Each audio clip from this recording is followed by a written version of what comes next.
ఈ దేశ స్వతంత్రం కోసం పోరాడిన ప్రతి ఒక్కళ్ళు బాలగంగాధర్ తిలక్ నుండి అనేక మంది వందే మాతర నినాదాలతో హోరెత్తించి బ్రిటిష్ వాళ్ళ చెవులకి చిల్లులు పడవేసి భారతం అన్నటువంటిది ఆ రోజున సాధించగలిగారు.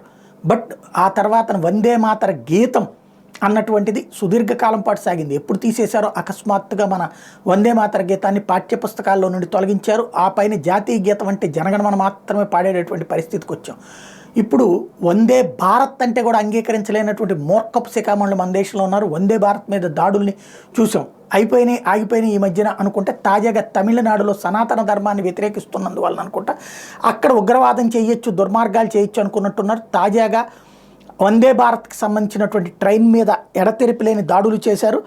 వందే భారత్ ట్రైన్ చెన్నై నుంచి తిరునెల్వేలి వెళ్తున్నటువంటి దాని మీద రాళ్ల దాడులు విపరీతంగా చేస్తే 9 కోచులు డ్యామేజ్ అయినాయి. 1 కాదు 2 కాదు, పరుగులు తీశారు అందులో ప్రయాణిస్తున్నటువంటి ప్రయాణికులు. ఈ స్థాయికి దిగజారినటువంటి దుర్మార్గులు ఎవరో ఇప్పుడు విచారణ చేస్తున్నది ప్రభుత్వం.